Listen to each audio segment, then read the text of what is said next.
आज हम आपको लाहौर किले में वाक़े एक ऐसी जगह पर लेकर आए हैं जहां पर पंजाब के हुक्मरान महाराजा रंजीत सिंह की कुछ अशिया को महफूज कर रखा गया है। बल्कि इसके अलावा इस गैलरी में सिख और ब्रिटिश दौर के जो जंगी हथियार थे उनको भी महफूज किया गया है। तो आइए चलते हैं और देखते हैं कि पुराने दौर के जंगी हथियार आखिर कैसे थे।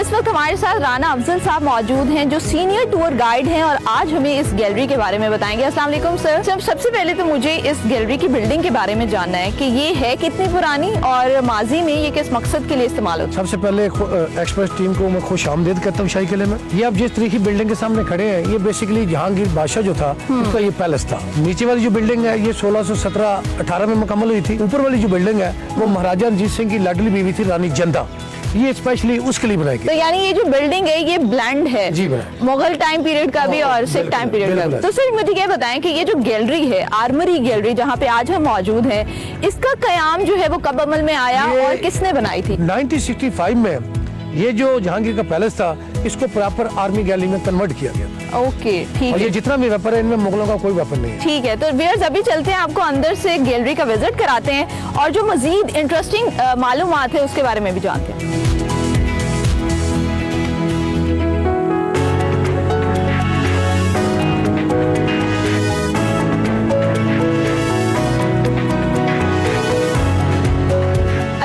क्योंकि अब गैलरी के अंदर मौजूद हैं तो मुझे ये बताएं कि ये गैलरी जो है वो कितने सेक्शंस पर मुश्तमिल है और यहाँ पर कौन कौन से आर्टिफैक्ट्स जो हैं वो डिस्प्ले किए गए? पहले जहाँ पे आप खड़े हैं ये पिक्चर गैलरी है, ठीक है। उसके बाद वेपन गैलरी है, उसके बाद पेंटिंग वाली गैलरी है। इस गैलरी में सबसे इम्पोर्टेंट चीज जो है वो क्या है? इसमें सबसे इम्पोर्टेंट ये चीज़ है हमारे बच्चे, हमारे कॉलेज जाने वाले, यूनिवर्सिटी जाने वाले स्टूडेंट सब ये पढ़ते हैं कि अंग्रेजों ने कश्मीर को फरोख्त कर दिया था। कश्मीर को फरोख्त कर दिया था लेकिन आज तक किसी को ये नहीं पता कि किसी बंदे के हाथ फरोख्त किया था। अच्छा। ये कश्मीर का पहला रूलर है गुलाब सिंह डोगरा।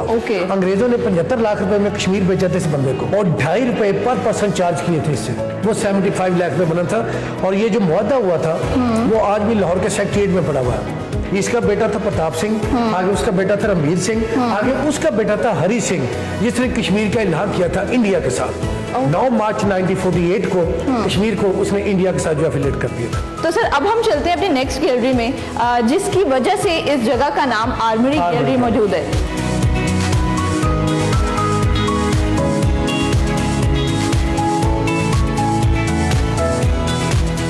मैं आपसे ये जानना चाहती हूँ कि क्या तलवारों की शेप को देख के डिफरेंट टाइम पीरियड का अंदाजा लगाया जा सकता है? बिल्कुल लगाया जा सकता है। कैसे लगा सकते? उसकी बेहतरीन मिसाल आपको मैं ये देता हूँ। ये जितनी भी तलवारें आपको नजर आ रही है ना, ये बेसिकली हमारा जो अर्ली इस्लामिक पीरियड है उसमें मुसलमान जब लड़ने के लिए जाते थे स्पेशली तो उनका जो इंतखाबी वो जो सिंबल होता था वो मून होता था, चांद। ठीक है। इसको गौर से आप देखें, ये चांद की शेप में बनी है। यस, इनको हलाली कहते हैं। ओके। अब ये इधर थोड़ा सा देखें, ये क्रिश्चियनों की सोड है। ऊपर देखिए आपको स्लीव की शेप नजर आ रही है क्रिश्चियन गार्ड, इनको क्रूसेडर्स कहते हैं। ओके। यस। और ये सबसे पहली फ्लिंटलॉक गन है जो ब्रिटिश ईस्ट इंडियन सोल्जर को प्रोवाइड की गई थी। अच्छा, तो यहाँ पे डिफरेंट चीजें हैं, क्या ये गोलियां बनाने के आलात हैं? नहीं, गोलियां बनाने वाले आलात ये पड़े हैं। ठीक है, शेप देने के लिए इस्तेमाल। ये बेसिकली जो उनके बागी होते थे ना या ट्रेटर या क्रिमिनल, उसके अंदर उंगली देकर ऊपर से घुमाते थे और ये मुख्तलिफ 2 जगहों से उंगलियां जो टूट जाया करते थे। ये सजा के लिए इस्तेमाल होता था। इसको आप कह सकते हैं टॉर्चर डिवाइसेस। अच्छा सर, क्योंकि हम इन जंगी जो हथियार हैं इनके पास मौजूद हैं तो ये जानना बड़ा जरूरी है कि उस टाइम पीरियड में जो फौजी थे या जो नौजवान थे उनको किस तरीके से तरबियत दी जाती थी जंग लड़ने? ये बेसिकली जो मुगलों का पीरियड है उसमें तो आर्मी उनकी प्रॉपर ट्रेन थी, हर कमांडर शुरू से आपको पता नहीं। सिखों के पीरियड में महाराजा रंजीत सिंह ने क्या किया था, उसके जितने भी जर्नैल थे उनमें कोई जो है लोकल नहीं था। ठीक है। जो मेन जर्नैल थे ना, जिनमें जनरल एविटेबल, जनरल वंटोरा, जनरल आइमास और जनरल अलाट, ठीक है, ये प्रॉपर उसने मिलिट्री की ट्रेनिंग के लिए जो है इनको हायर किया था। 2 इतालवी थे, एक स्पेनिश था, एक जो है वो फ्रांस से आया। और मैं आपको मजे की बात बता दूं कि जनरल अलाट ने यही मीनार पाकिस्तान में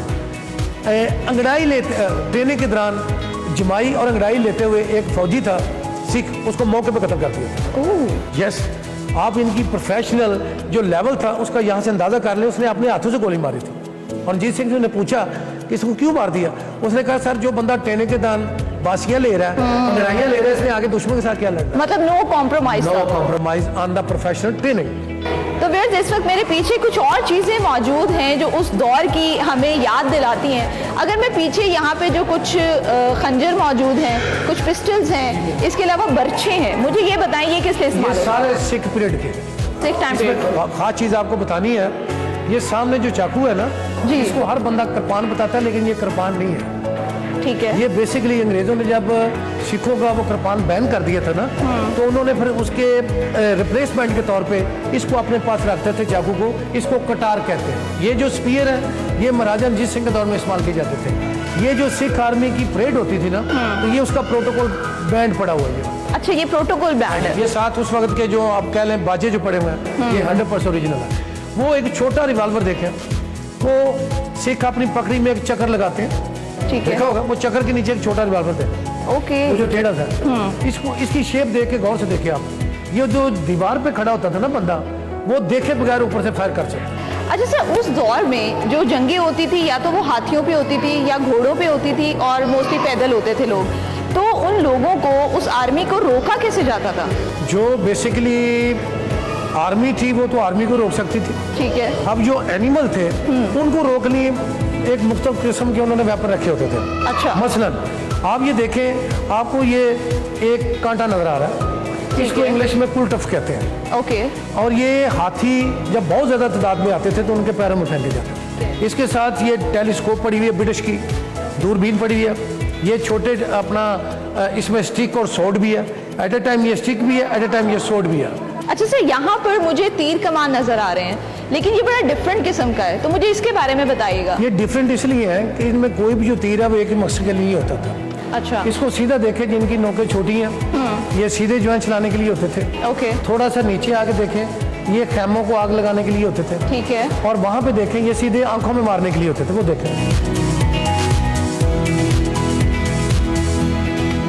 तो व्यूअर्स, अब हम आपको लेकर चलेंगे पेंटिंग सेक्शन में और देखते हैं कि वहां पर किस किस तरह की पेंटिंग्स को डिस्प्ले किया गया। आइए सर।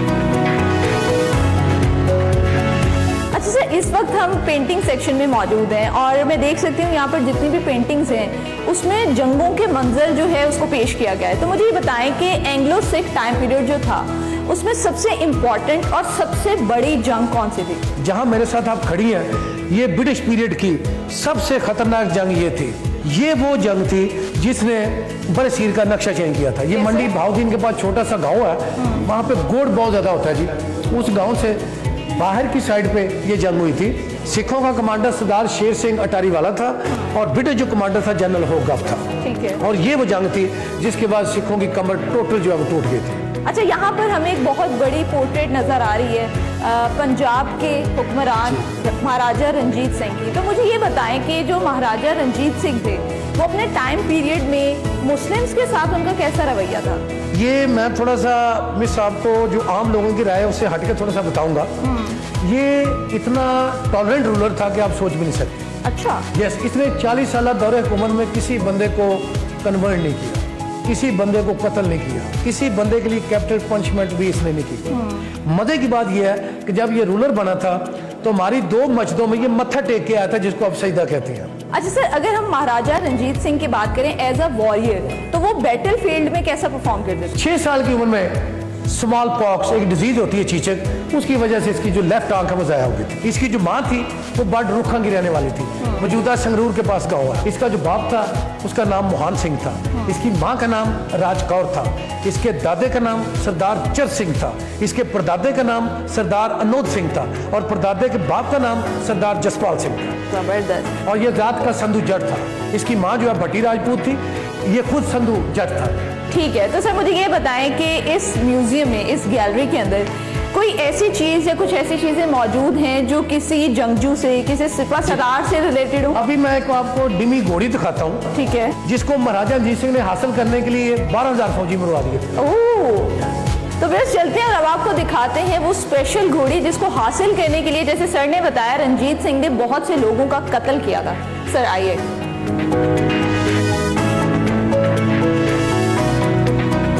बताएं आखिर क्या स्पेशल था इस घोड़ी के अंदर जिसके लिए महाराजा रंजीत सिंह ने इतने जतन किए थे? बात ये है मिस, ये जो घोड़ी है इसका नाम लैला था। ठीक है। ये सरदार यार मोहम्मद यूसुफ जई की घोड़ी थी। ओके। और वो पेशावर का हुक्मरान था। ठीक है। उसको ईरान से किसी ने गिफ्ट भेजा था, ये अरबी घोड़ी थी। तो महाराजा रंजीत सिंह घोड़ों का बहुत शौकीन था। जब इसको पता चला कि इतनी यूनिक घोड़ी है तो उसने पेशावर पे हमला कर दिया इस घोड़ी को हासिल करने के लिए। एक घोड़े के लिए? एक घोड़ी के लिए। पहली जंग जो है वो नाकाम हुई थी, तो दोबारा फिर जनरल एवी टेबल और जनरल बुद्ध सिंह को भेजा था। ठीक है। साथ खड़ग सिंह भी था।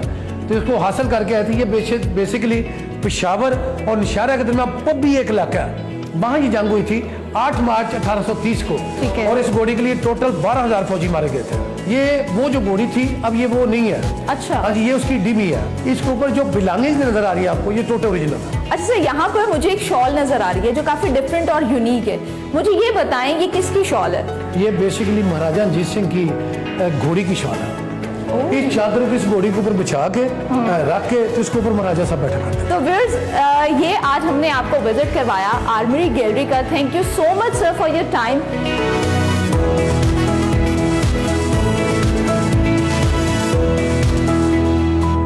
इस गैलरी में मौजूद हथियार और ज़ेरें सिर्फ लोहे के टुकड़े नहीं है, बल्कि ये उस दौर के लोगों के अज़म की, बहादुरी की और सकाफत की अलामत है। इसी के साथ मुझे दीजिए इजाजत और देखते रहिए एक्सप्रेसो।